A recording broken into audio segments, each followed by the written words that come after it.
The naysayers say that there's going to be an inevitable conflict between the Trump administration and Israel. We don't think so. Watch and see why. And what about the war in Gaza? Is Israel winning or losing? Stay tuned.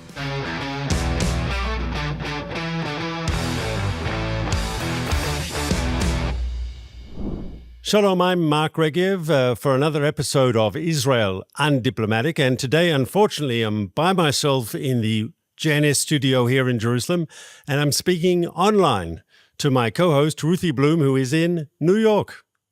Hi, Mark. Good to see you over the computer. As usual, we've got a lot to discuss today.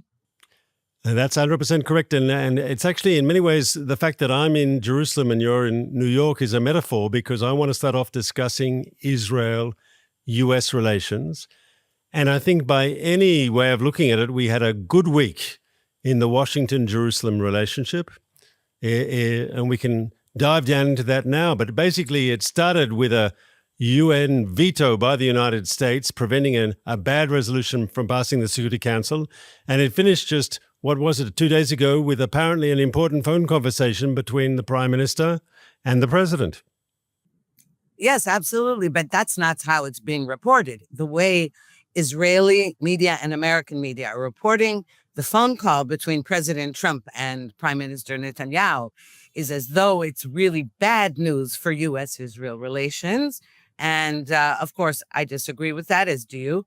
And the reason is they're saying that nobody knows exactly what went on in that phone conversation. But how it's being reported is that President Trump told Netanyahu, you got to finish up the war. It's taking too long, and don't bomb Iran, basically. And there are many ways to interpret that. Not that this is anything new. I don't know why it's such a hot news flash. But I think often, people are looking for trouble. I'm sure a lot of Netanyahu's political opponents, both here and the people who don't like him in America, were waiting for him to be the next Elon Musk. Yes, someone who had a very good relationship with the president and is suddenly going to be, a bad boy. But I think you're correct. And actually, if one looks at the evidence of what we've seen over the last week, and let's go through, let's itemize, right? There was a bad resolution at the UN Security Council, a resolution that didn't condemn Hamas, a resolution that allowed theoretically Hamas to stay in power when this is all over. One of those ceasefire in place type resolutions which allows Hamas to regroup, rearm, and plan the next October 7th. It passed 15-1, but the one in the minority was the United States of America. And that means the resolution was vetoed. It was not accepted by the Security Council, and it never became accepted as an official document of the Council as a result. And that was good news. And I'd remind you, Ruthie, there were times when Israel wasn't necessarily sure it could rely on a veto from the Americans. Sometimes we had to guess if we could rely on that veto. We got it this time. I think under this administration, we can be much more confident of American vetoes. And that's a good thing. Not much more confident, absolutely confident. And the administrations you're talking about were Democrat administrations. So naturally, but it's not just at the UN Security Council. There were other indications that the United States is still staunchly in Israel's corner. Sorry, Ruthie, before we leave the Security Council, I want to take you up on that. You should know that under President Reagan, who I know you think very highly of, there was a UN Security Council resolution condemning us for the attack on the Iraq reactor, and the Americans not only didn't veto it, they voted for the resolutions. There were other resolutions during the period of George Herbert Walker Bush. In other words, to say that we never had such problems with Republican administrations is to ignore history. No, I didn't say never, but I'm talking about in more recent times. And I know that the bombing of the reactors and the Syrian reactor as well, the United States didn't approve of that. But I'm talking about in the last decade, or even more than the last decade, not when Reagan. You realize how long ago Reagan was president of the United States, don't you? So in any case, it's not just that. It's also that the British government decided to censure two members of, aside from individual Israelis, settlers, quote unquote, and the Minister of Public Security and the Finance Minister, Itamar Ben-Gvir and Bezalel Smotrich. The United States said, no, Britain did that and other countries joined in. You said Canada, Norway, New Zealand. What other countries, Mark? Australia, the country of my birth. Australia, exactly. And the United States said, nothing doing. We disapprove of that. We're not going to do that. And we are going to hold those countries accountable for that. Meanwhile, can I just, before you leave that, I want to stress a point here. Rubio actually said, the Secretary of State, he said very clearly, he said, these resolutions do nothing. What the decision taken by the 5 countries, yes, to put sanctions on 2 Israeli ministers, he said that decision did nothing to help achieve a ceasefire in Gaza and to achieve the release of hostages. And this is countries, let's be frank, this is a form of virtue signaling. These are countries that really don't have any great influence on what's going on. And it's a way they can, appease domestic opinion if they think they need to do that. And but it doesn't change anything. I would tell you in Britain, it's sort of complicated because I remember, and I'm sure you do, Ruthie, a few years ago, that the official representative body of the British Jewish community, it's called the Board of Deputies, they thought that they would uninvite Smotrich, or they said they will have no contact with him because they didn't like his ideas. And so the British government can always say in its defense, well, we're only following on what we heard from the Jewish community, which puts detractors of them for this decision maybe in a more difficult position. Well, naturally, this whole business of, the Jewish people, Israelis are also saying that. We know that. Jews are we're our worst enemies in that respect. But there's one other point I'd like to make, and that is the U.S. ambassador to Israel, Mike Huckabee, has given several interviews in which he said, no Palestinian state. He's been very clear on that. So anybody who thinks right now or who's claiming that Trump is turning on Israel, I totally disagree with that. Obviously, we have to wait and see what's happening. But also, I actually believe that Trump and Netanyahu are behind the scenes more coordinated than one would think. And we also heard President Trump repeat again and again that he's getting more and more, let's say, disillusioned with Iran. Not that he should have ever had any illusions about Iran, but that he's been threatening. His threats are increasing about how, you guys, you can do it. You can dismantle your own nukes, or we're going to have to take military action. And he says, I don't want to do that, but you may force me to do it. And after his phone call with Netanyahu held an emergency security cabinet meeting. And that leads me to believe that there is coordination and preparation in the event that there's going to be an Israeli attack on Iranian nuclear facilities with U.S. backing. So obviously, the logical interpretation is that the Iran issue was front and center on the Netanyahu-Trump conversation from earlier this week. And the reason for that is that Trump put his own self-imposed deadline on the talks. I think he appreciated that the Iranians would just want to drag this on and on and on and negotiate, but nothing will happen. And he said, I think it was 2 months he gave to the talks, and the 2 months was up this week. And so it's clear that we're near a moment of truth. And that would explain why the prime minister, following the conversation with the president, had this high-level security discussion with senior officials. And so it's possible that we are going to forward to see something develop, maybe something develop dramatically on the Iranian nuclear front with action. But once again, we are speculating. We don't know. What I can say, we talked about America supplying that veto at the UN Security Council against a resolution that would have been terrible for Israel. And because there's that automatic majority against Israel at the United Nations, the veto that the Americans supply is a lifesaver for Israel, and we appreciate it and we thank them. Without that veto, frankly, America at the United Nations sort of evens out the playing field. It gives us a chance to fight and win. Without that, we'd be losing everything. And we spoke, of course, about what the Secretary of State said about the 5 countries that put sanctions on the 2 Israeli ministers. But we didn't mention the ICC, the International Criminal Court, where also in the last week, since we did our last podcast, the United States put sanctions on 4 justices of the court to express their displeasure for this kangaroo court type arrest warrant for Prime Minister Netanyahu for war crimes. And a leader of a democratic country with an independent judiciary, many people would say overly independent, but the idea that this international court is going to deliver justice is ridiculous. This is obviously a travesty.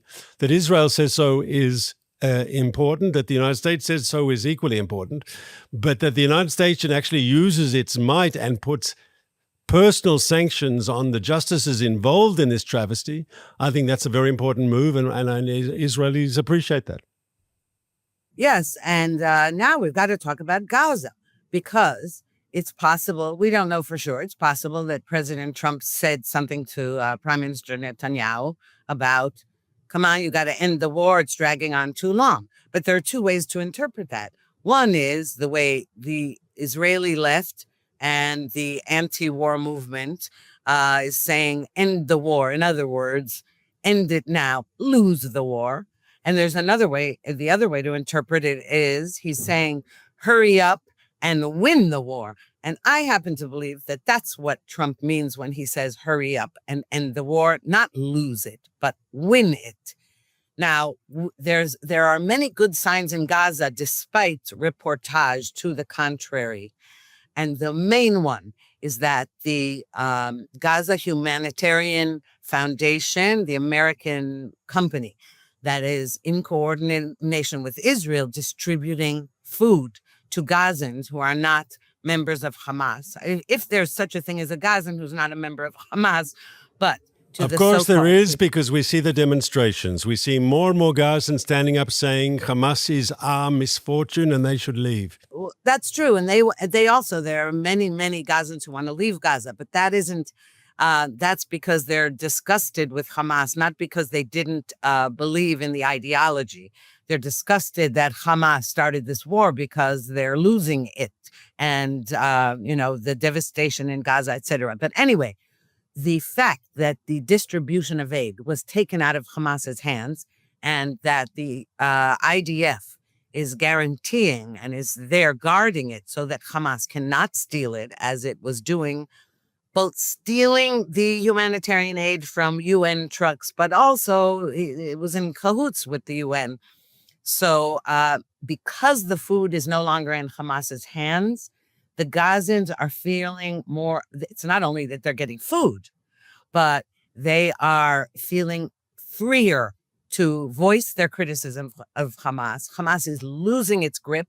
We're killing more and more terrorists there, but also it's losing its grip over the population. And that is a very good sign. And it's very, very crucial. Were it not for the hostages, the 55 hostages still in Hamas captivity, we could have ended the war sooner. We could have won the war sooner, but we're being extremely careful.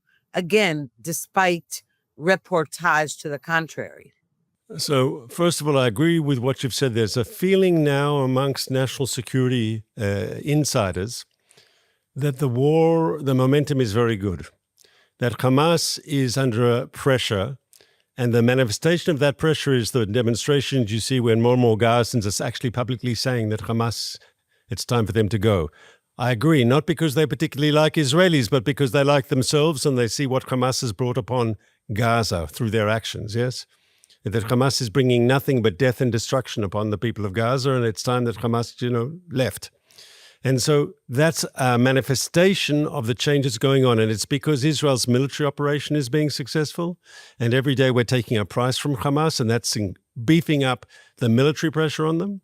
And in parallel, what you said is so true. That whole UN supplying of aid mechanism was dominated by Hamas. Hamas could use it to facilitate the delivery of aid, and it could use that mechanism to guarantee political support, because if you're handing out food to people who need it, they require your patronage, and if you start saying bad things about Hamas, you're not going to get food anymore. It was a way for Hamas to use the UN system through manipulation, through coercion, through violence, to perpetuate its political control over Gaza. And because of the alternative system that Israel is conducting with the Americans, which Hamas is against and the UN is against, of course, because they like their old system.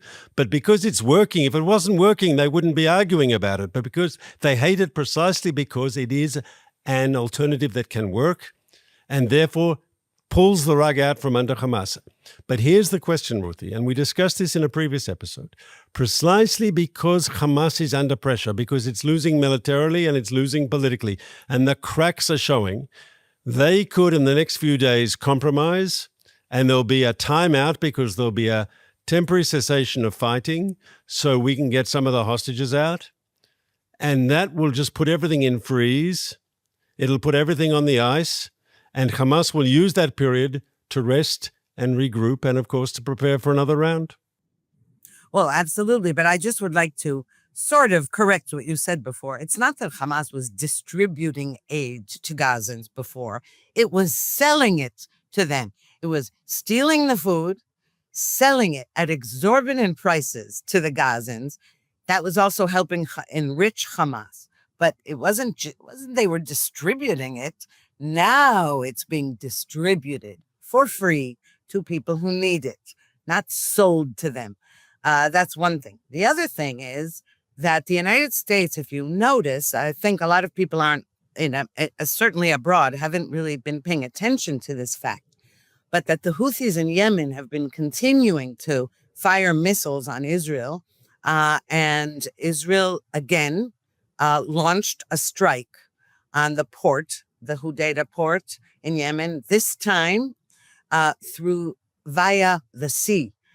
And the Trump administration did not say one word about that. Did the Trump administration say, don't do it? We're not supporting that? No. As I say, there are more signs that the Trump administration is still in Israel's corner than the opposite.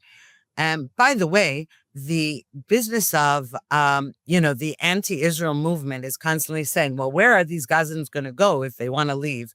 And Ambassador Huckabee keeps saying, well, any country you guys want to help them, take them in your country. I mean, last week he said something like, if French President Emmanuel Macron is so worried about them, let him carve out a part of the Riviera for a Palestinian state. And this week he said, Arab countries, go ahead, take them in. And again, that doesn't sound like an administration that is turning against Israel, not in the least bit.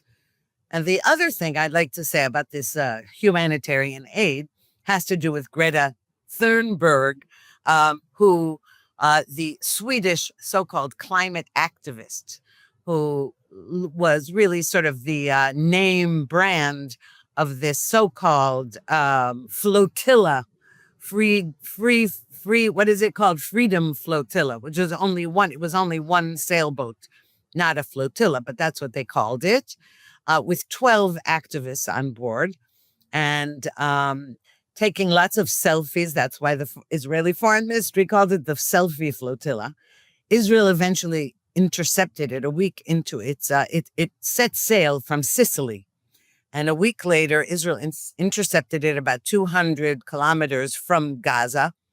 And the soldiers and sailors got on board and said, okay, guys, show's over, handed them out sandwiches and water, and then took them to the Ashdod port.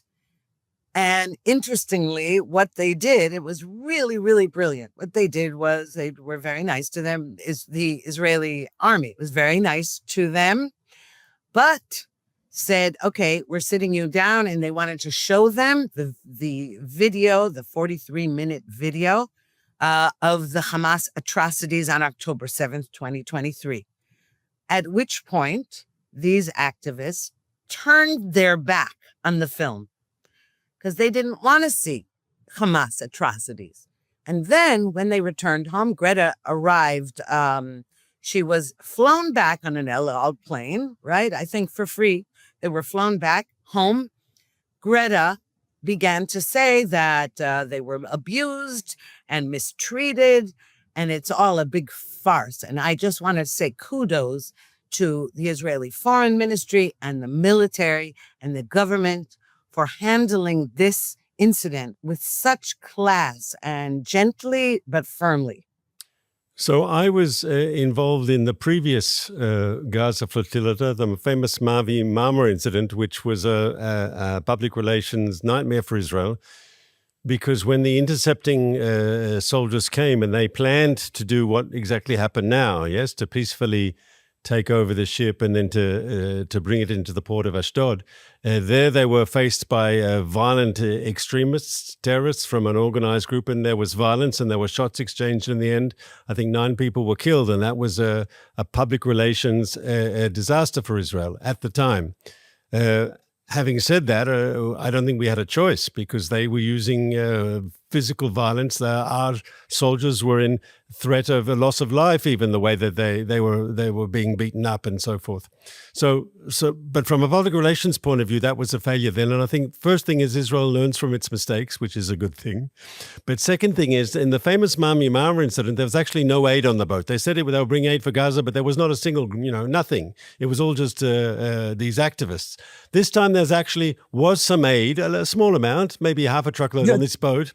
And the Israelis said openly, oh yes, we'll distribute that through the channels. There's about a third or a half a truckload of aid here. Don't worry, we'll make sure it reaches its people. And the audience needs to understand this is not about aid, right? It's not about aid. This is about people who believe that Palestinians should be allowed to kill Israelis because they're justified in doing so. They are apologists for Hamas, if not open supporters of Hamas. And unfortunately, and this is the truth, Greta Thunberg represents, I think, unfortunately, a younger generation of Europeans who believe, in the importance of preventing climate change and working for the planet, and they've got all their... But unfortunately, being pro-Hamas has become integrated into this overall progressive agenda. And it's a pity. It's a pity, but that's the fact. Well, it's a pity. It's obvious. That's the whole thing about intersectionality. All these far left causes, they all blend into one another. And most of the people championing them have no clue about anything. They don't have a clue about the climate, and they don't have a clue, certainly, about Gaza or about the Middle East. They don't know what they're talking about. But, they're, as you said, virtue signaling. And by the way, I would just like to mention the Mavi Marmara incident. That was in 2010. Okay, that's 15 years ago. And those boats were filled with weapons. They didn't have food on them. They were filled with weapons. So when the Israeli military boarded and they were attacked and thrown and they were pushed overboard, that was a violent incident. And it was a PR disaster for Israel. But again, it's a shame that it's even called something like PR, since Israel... This wasn't a PR stunt on Israel's part, and on those boats were weapons from Turkey, and Turkey was in bed with Hamas, still is. So the point is that incident, and by the way, that incident led to President Obama forcing Prime Minister Netanyahu to eventually not only apologize to Turkish President Erdogan, but also to pay a huge amount of money in reparations because 9 people got killed that day. But you know what? If you attack an Israeli military, what do you expect? These people on the Mavi Marmara were attacking the Israeli soldiers and pushing them overboard. So, I remember... beating them up with clubs and sticks and so forth. I remember it well. Exactly. Yeah. Exactly. So, but Netanyahu has always tried his best to be on good terms with the United States, including when it was a hostile administration. And he always, he tried to, I would say, maneuver or navigate, rather, these relations by choosing his battles or choosing when to go up against a U.S. administration. It's also possible... It's also possible he thought at the time, not without reason, that there was a chance to improve Israel-Turkish relations, and he wanted to take that opportunity. But he did, because he thought that was in Israel's interest. That's the one thing I've never agreed about. I've always thought Turkey was an open enemy, and I've had a different view of that. I was very distraught when, and especially when he had to apologize for something I think, that, Ruthie, I don't think he apologized. I think he expressed regret. There's a huge difference. He expressed regret for the lives lost in the incident. He didn't say, I'm sorry for them. no, it was on the tarmac of Ben Gurion Airport when Yeah, I remember that. President I remember Obama was that. leaving, and he said, here, take the phone. I'm calling Erdogan, That and I you have remember to that. apologize. Yeah, but I think he used the word I regret. I didn't say I'm sorry. But you could check me afterwards when the broadcast is over. Either way, I was against it. That I'm sure of. On the intersectionality business that you raised before, I mean, it really is a bit of a joke, isn't it? That these people like Greta who are for the environment and for progressive issues, and they team up with people from Hamas. What does Hamas say about women's rights? What does Hamas say about gay rights? What does Hamas say about the environment per se? Yes, by any Western looking at it, Hamas is on the very far extreme fascistic right. Yes, they're an authoritarian. They're anti-freedom. They're anti-civil rights. We can see, and this relationship. It's called the red-green relationship. Green meaning Islamist, red meaning far left. This whole alliance is really the only common denominator is hating Israel and hating the West, hating the United States of America. That brings them together. But logically, they should be enemies. I mean, Greta, I presume, I haven't spoken to her myself, but I presume she believes in women's rights and female equality. I presume she believes that gays shouldn't be castrated or thrown off buildings and murdered. I presume she believes that people have rights to choose. But of course, Hamas doesn't believe any of that. But that doesn't stop these people from embracing Hamas's agenda, because it's all about hating Israel, the United States, and the West. But by the way, their hypocrisy goes beyond that, because even in their own worldview, if you're talking about climate change, Greta and all the people of her ilk repeatedly violate their own ideology. They fly on jets all over the place. They, when the cameras aren't looking, and sometimes are looking, they're eating McDonald's. They're throwing plastic into the water. They are the biggest hypocrites ever. Even whatever your position on climate change is, in their own view, what they do is they say to the world, this is an issue, again, virtue signaling, but they don't follow it in any sense of the word. Just as those boycotting Israel, they don't boycott Israeli products. They'd have to throw away their cell phones. They'd have to really, if you have a pacemaker, anything that Israel invented. These are people who use Israeli products all the time. It's just outrageous, and they're hypocrites. And I'll tell you, I know you don't like this word, but I really find it evil that you side with the devil in any of these cases. It's one thing, I hate saying, by the way, it's one thing to criticize Israel. That's not anti-Semitism. I don't need to say that to preface it. We all know it's okay to criticize everything, but none of this Israel bashing is criticism. Criticism would mean, like you and I have a different view, let's say, of Israeli settlement building. It's not, you can say, I'm critical of it for this or that reason. To say that it's immoral, wrong, all of that is just, and most of these people who do that, who so-called criticize Israel, including, you're talking about Tom Friedman is from the New York Times. He says, as a Jew, I feel that I can criticize Israel. And then he proceeds to delegitimize Israel. So I'm watching the clock here. We're coming to the end of our episode. I wanted to correct something you said. I did not say that Greta and her friends on the boat were virtue signaling. I used the term virtue signaling when I talked about the 5 governments who imposed sanctions on the 2 Israeli ministers, on Ben-Gvir and Smotrich.